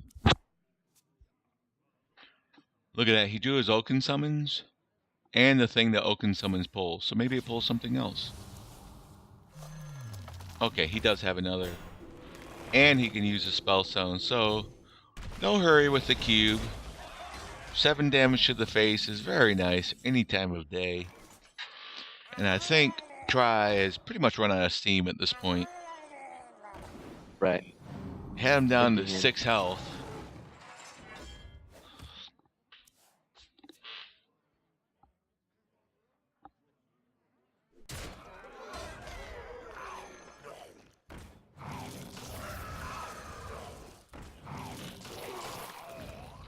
I guess chat's telling me I had the music playing again during the analysis.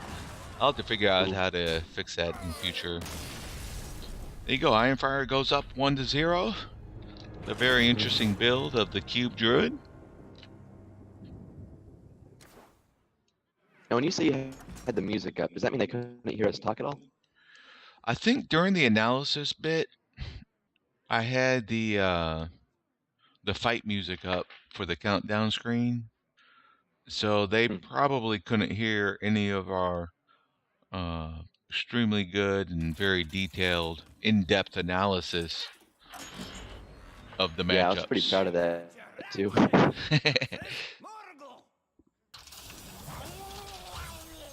Oh well. That's right. I mean, yeah. Okay, looks like we got a cube block here. And what do we see on the other side?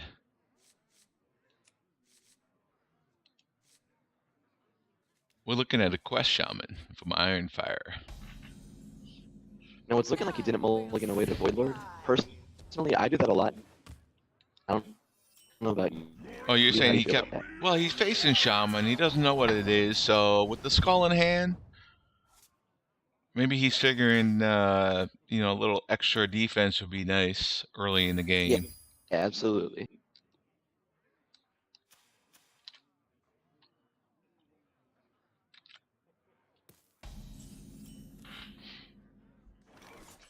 And is this... Oh, he's running Odd Warlock. I didn't even see that at the beginning. Yeah. Yep, Baku. I've tried to make this deck work quite a bit, and it's like you really don't get much extra benefit from it being odd. Maybe now that you don't have as much healing in the deck, ever since the nerfs. Zola, nice. I mean, you almost have to play the Zola here just to get something on board, right? I wonder if he has like Glinda and some other things in there. Wait, no, Glinda's even. But Ironfire, with that freeze, has enabled potentially what could end up being a huge snowball here. If Try is not able to clear this initial board.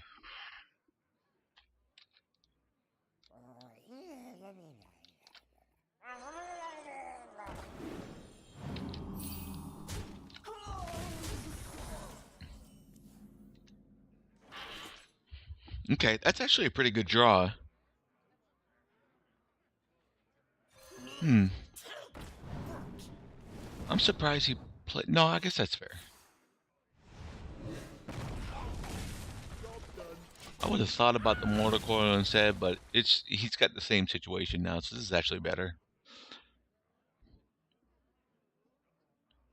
And Ironfire, what's his quest on?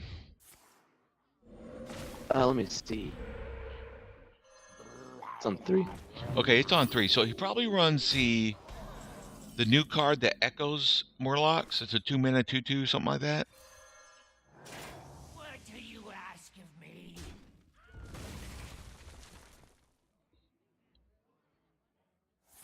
But he's starting to run out of steam. That's a very nice draw. Getting the Morlock War Leader. He's going to be able to pound in an extra 9 damage here early in the game.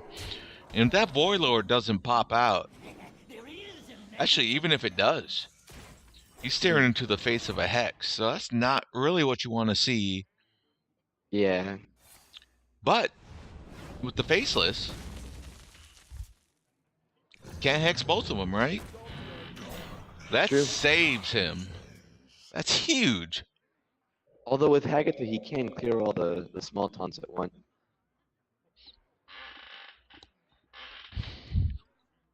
That's true. Not yet though. But yeah, that Hagatha will come into play. Oh look, he's running Bloodlust. Nice. Mm. Look, he's got Looking good. Lightning Storm also. So once he's able to clear these Void Lords, if there's no more on board, he's going to have no problem clearing the board. Down to 11 health. He's going to pop out a Doomguard here. He's got the cube in hand. Nothing to kill off the cube, but he should be able to maintain control of the board pretty much from here on out, I would think. Oh, that's huge. Mm. For next turn. Yeah, I think now you just clear the War Leader, get rid of what you can. Get the Stonehill down, maybe draw a card, Kobold. Oh yeah, sure, why not? Draw a card with the... Perfect. And he knows what he's doing with the Doomguard, but draw first, very nice sequencing.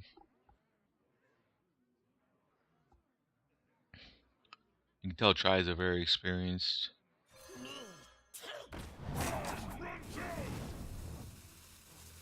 Is he thinking about killing off the... No, okay.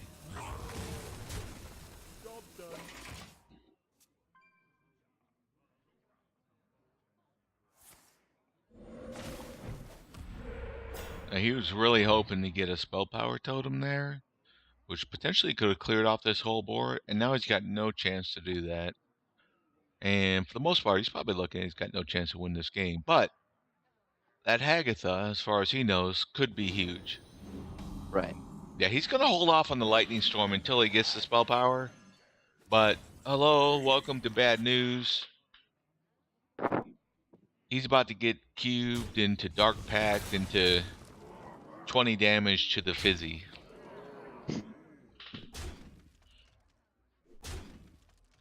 Has he got enough room on board to...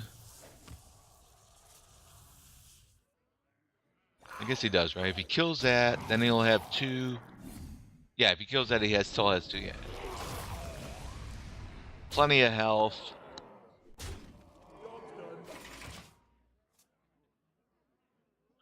And there's really nothing Iron Fire can do. Even to play it all the way out, it's not even worth it. So he'll probably just concede here at some point. Oh yeah, there you go. Yep. He had them in the bag. So that takes this series to 1-1. Mm-hmm.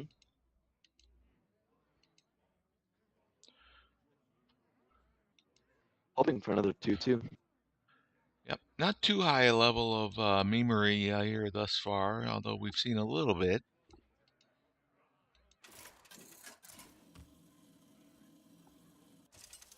I mean, the Murlocs was pretty memey in terms of Ragnaros League. Actually, I guess we've seen a little bit more meme from Iron Fire than Try, which is interesting because Try's a team that... Okay, now Try's gonna bring it on. Here we go. Got the Quest Paladin. Yeah. That's Now always... we're talking. Oh, look, he's got the Mecha Jackson. That's like the best. Justice demands retribution.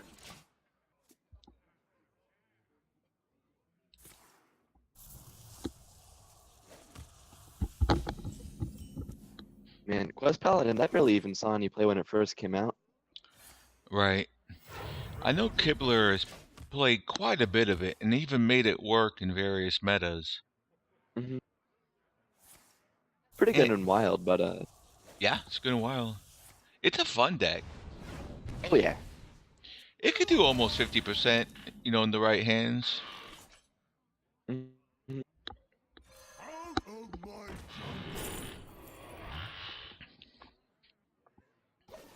Looks like he's going for the value game. And on Iron Fire side, again with the Warlock, I'm looking at the meat wagon, summoning portal. Gotta be a Glinda in there, a bunch of giants. Maybe a Togwaggle, but this one looks straight up giant.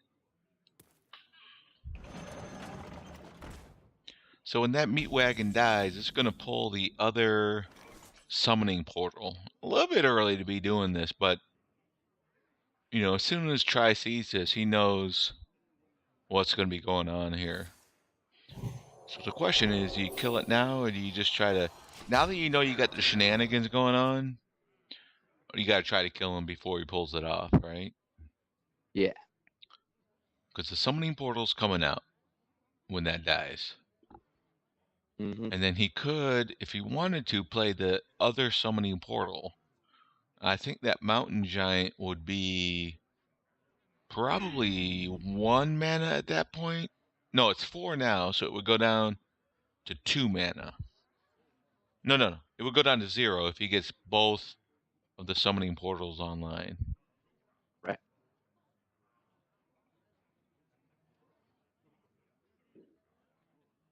Must destroy. That's probably the math he's sitting here figuring out as well. I mean, he could play Despicable, but I doubt it. The problem is, like, he doesn't really, I mean, yeah, the giant's nice off the summoning portal, but he was really hoping to have summoning portals with Glinda and play like 10 other giants at the same time. So he's just going to tap into a regular giant and hope that the meat wagon lives so he can summoning portal and do the shenanigans again at the turn of his choosing.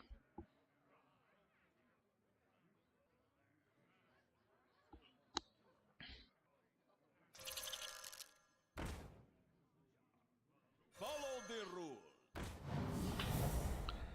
Oh, that hurts. Does he have a silence? No, he does not.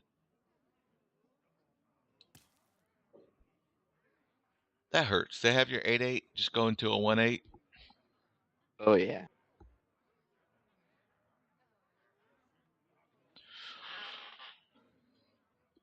And this is why a lot of times this can be a very powerful deck. It's surprisingly actually, it's actually a good deck, right? But Yeah. it's not good enough, right? Because a lot of times you Mhm. end up in these situations where you can't pull off your shenanigans, and your Mhm. opponent is just able to get so much pressure on board before you can get your things going Right. that you just can't do anything here. I mean, to be fair, even before you get your quest,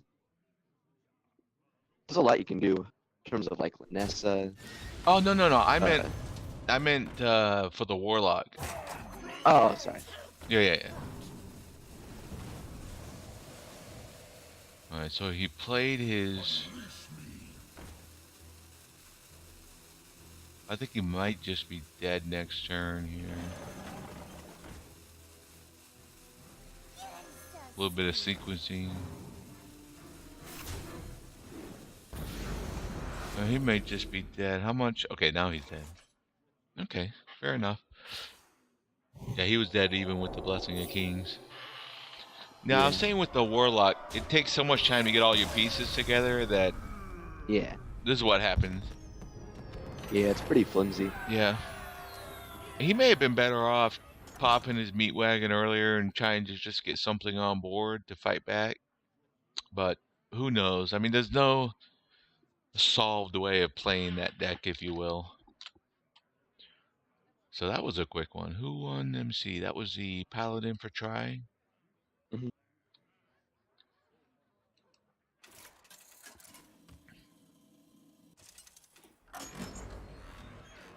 Malfurion versus Morgul! All right, coming back with the Quest Shaman versus the Murloc Shaman versus the Murloc Druid. What year is this? Oh, sorry. What was that? What year is this? We got more.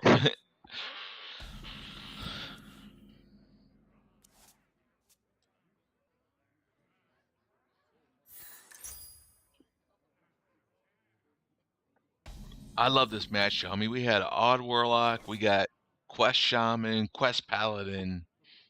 Murloc, Druid.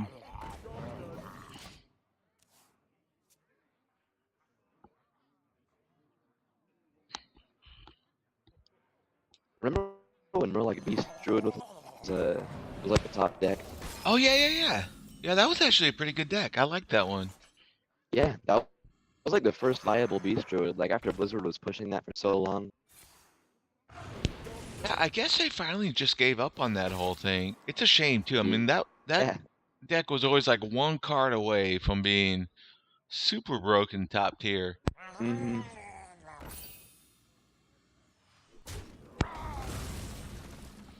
Like they were really only just missing like one turn drop.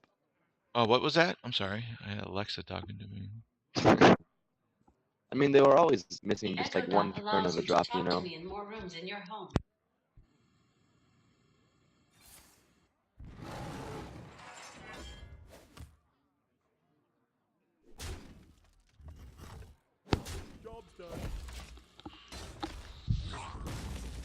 That was actually a nice play there. I mean, it's tough sometimes just to hero power and do that, but it's the only choice he had. It does give Ironfire a little bit of extra time. I am not sure why he... Oh, okay, because I thought he'd play the Ghost Angler instead. But I just realized the Ghost Angler's the one with Echo. He could have coined out the Gluttonous Ooze, try to get value out of the...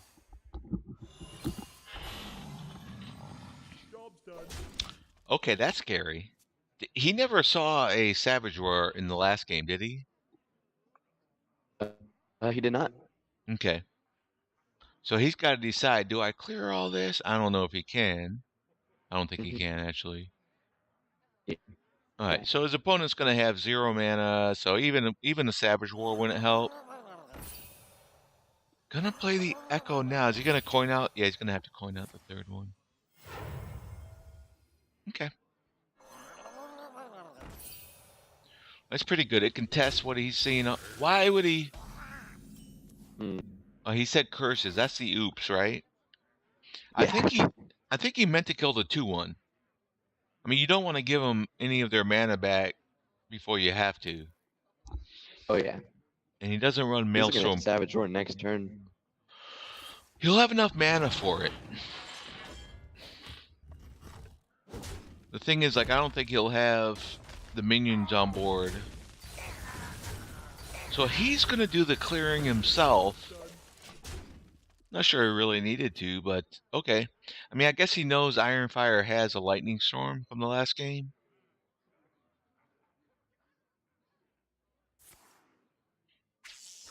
What's the quest up to? He's at 6. Yeah. Okay.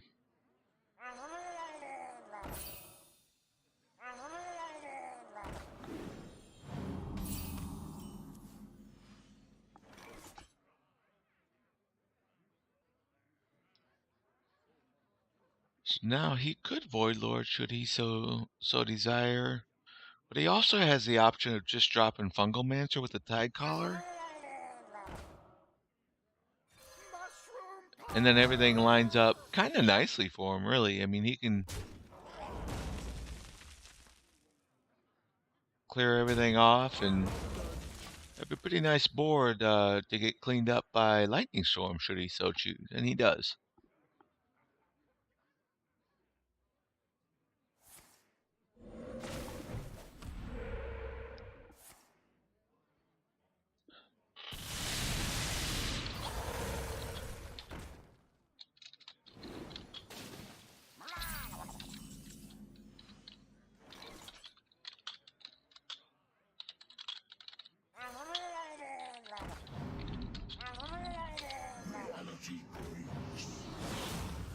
Well, that's a nice way to get rid of that. And for a shaman, he's had a surprising dearth of totem on board. So now with 2 Savage Roars and a Void Ripper in hand, if Tri can manage to get any kind of good board going, he could just end the game like in a flash. Oh yeah. Unfortunately, I don't think he's going to be able to get a board going. Ironfire has completed his quest. He's got totems for days. He's going to have a hand full of Murlocs. Yeah, like one Murloc deck against another, the board's going to be pretty contested. Mm-hmm. And I have no chart or anything to reference on this, but I think Shaman might be favored here. I don't know. It's an interesting. Yeah, you're probably right because they can just keep throwing down guys. But I'm telling you, if Try can get any kind of board to stick, 2 Savage Roars can do a tremendous amount of damage, like instantly. So right here, he can kill off the board and throw a Void Ripper down.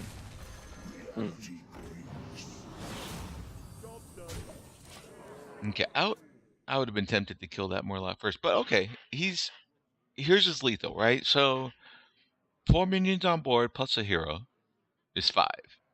5 times 4 is 20. He's got lethal on board. He does. Unfortunately for him, one of his minions is gonna die. Yeah. He actually has had 21 damage. Now he has less than that. He's got to go for it. Oh, yeah. Take out as much damage as you possibly can. Oh, I think that's it, actually. Is that it? Oh, is that it? I must have miscount. Yeah, that's it.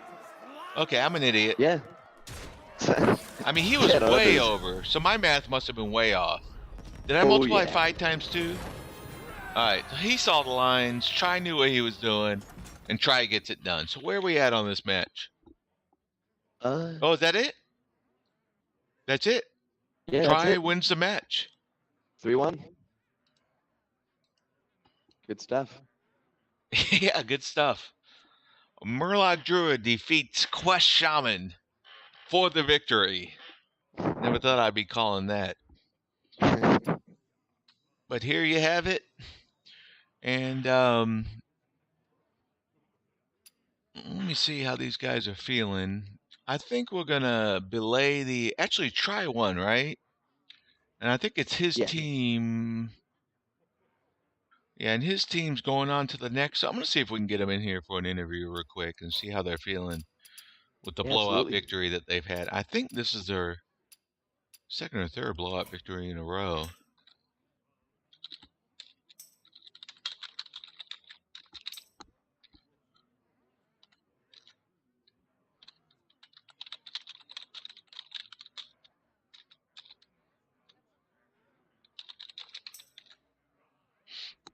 Let me see if he's oh, he's Try on Discord. Okay, so let me get that going.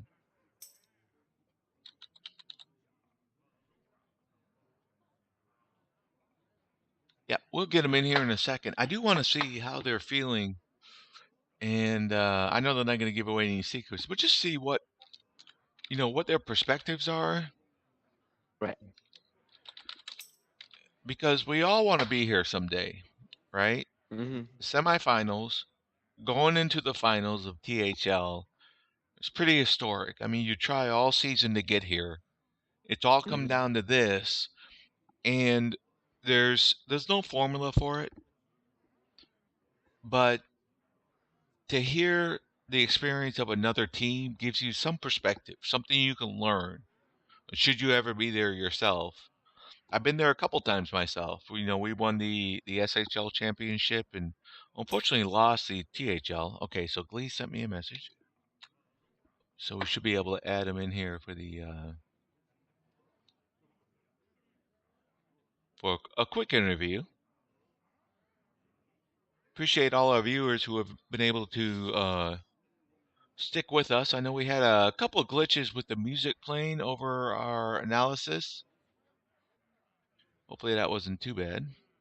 Yeah. And now I'm going to add... For some reason when I try to add them...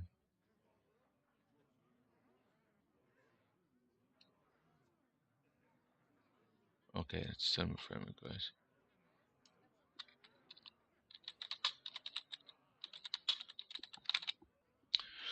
But yeah, oftentimes there's little secrets and things that teams learn along the way that get them here. Right. A lot of it, in my experience, has to do with team camaraderie. And, I mean, it sounds kind of fluffy. It sounds like, it's just like good luck or something like that. But Hmm. it really does go a long way on the teams that I've been on, anyways. And Absolutely. Try, are you here with us? Yeah, I just got here. All right. So your Murloc Druid takes out the Quest Shaman for the victory. How does it feel?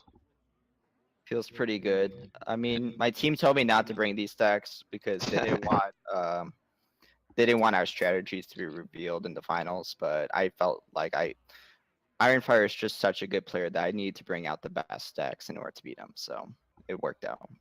Yeah, absolutely. So, now your opponents are going to know that you're bringing Quest Paladin and Murloc Druid. You may have to switch up a couple cards next week. Yeah, it'll be a fun week, definitely for sure. But yeah, either way, congratulations on your match win tonight. We were looking at it, and it looks like your team has already gone on, right? So you're going to be in the finals next week.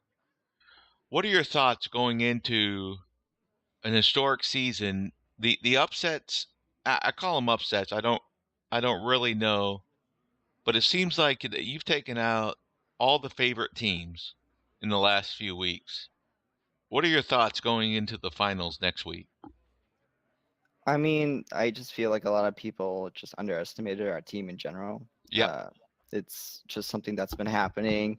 People see the regular stats, and none of our players really stand out. But if you look at all of our players, every single one of us is around 50 to 60%, which means our entire team is winning. Yep. So it means every single player has a chance to win at any match, and we've just been hot. I I expect us to win the finals. I think we're really good. We match up well compared to both teams, and hopefully they don't underestimate us like everyone else has been. Mm-hmm. Or maybe it's good if they underestimate you, right? I mean, it's gotten you this far. I mean, either way, we're gonna win, so it doesn't matter. Yeah, there you go. And is there All you gotta anything do is that? try. Yeah, all Try I'm has to sorry. do is try. That's right. That Is was the there? That's right. As far as your team goes here, in the playoffs, is there anything? Have you made any significant changes going down the stretch from what you've been doing all season? Has anything in particular really stood out as coming together in this moment that's gotten you here, or has it just been steady and consistent play? Well, when we first started, a lot of the players are relatively new players. Saz and me are new players, and then our 5 seed has been a new player, well, Mhm. each week, but he's a new player to the league also. So it took some time for us to get used to the format, since you don't really see this format any other type of like tournament or anything. Right. But I feel like our prep has gotten a little bit better during the playoffs in general. Um, but other than that, we are still playing the same. I think everyone is just performing really well right now, and everything's just going well. All right, sweet. This definitely seems to be working for you. Do you guys collaborate like on Discord or over Facebook Messenger? And do you practice during the weeks? Yeah, we usually have like a team meeting early in the week, but we've done that since week 1.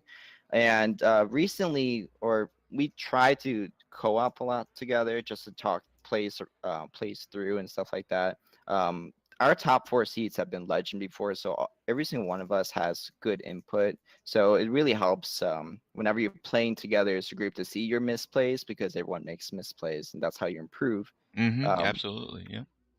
so we just try to do that and collaborate together as a team, and it really works well. All right. I mean, Cool deal. in the new captain orientation, they even said like communication. That's the number one thing, and that's holding true. Yeah, Yeah. definitely. It's communication is the most important thing. If you come in every week without talking to your team, it's completely 100% on the player to perform. But if you talk with your team, at least they can give you ideas, and maybe if you're going along the wrong path, they can maybe nudge you to the right path. Right. And there's a bit of camaraderie, I think. Just it's somewhat ephemeral, but just knowing that your team's there with you, when you're all pumped up and you know who's playing when and you're all together on it, it gives you a little bit of extra confidence going into the matches. That gives you that little bit of extra edge. Now, looking ahead, because you are going on for next week for the championship, it's either going to be ATL or vote of no confidence, and they're almost tied up right now. Actually, I think after tonight's match, it's more like 9-7, something like that. So you don't know who you're going to be playing. You feel like you might be favored against either one of these. You said as you looked at it, but do you have a preference of who you might want to face? Not really. Both teams are really good in general, so I think either way would be a good matchup. Um, Congratulations to the winner also for the game before us, before we were playing the meme decks. But I think either way, we're watching obviously to see who makes it in so we can prep better for that particular team. But in general, I don't really have a specific team I'm rooting for. Mm-hmm. Yep, fair enough. All right. So, congratulations once again for going on to the next round. We wish you the best of luck, and we look forward to watching this epic showdown next week. Is there anything else you'd like to say before we get going? No, just thank you for all the fans and people who supported us in general. Thanks to the THL for hosting such a great community. I really enjoy playing here, and I know a lot of other people do too. And thanks for you guys for casting the games and having a good time. Yep, happy to do it. THL is really, by the players, for the players. We're all volunteers. So for everyone out there too, this is not easy. It does take a lot of time. I could be trying to ladder up right now. So when you see those questions come out, people looking for volunteers, there's always something to do. So please feel free to throw your hat into the ring and offer to help out if you can, because it does, as Tri points out, it does bring a lot of joy and fun to those of us who play these games and enjoy the league. So if you can help out, we very much appreciate it. All of us as a community to help keep things going. All right, Tri, thanks for you coming in here to do this interview, and good luck next week. Thank you. Congratulations. All right, folks. So that will conclude our stream. You saw it here tonight, history in the making for one of the matches. Still undecided who's going to go to the next round. For the second match, it was already decided. Team Next Level, bringing it in with some new players, getting it done, and going to the next round, the next level. So there you have it. Pay attention tomorrow, where the next match will be decided, and next week, where history is made. Who will be your champion? You will find out, one way or another. Thank you much. And Finnick, did you have anything else to add before we sign off? I think we're good. Okay, thanks a lot. Folks, thanks for tuning in, and we'll catch you next week. Thank you very much, everyone. Yep, we're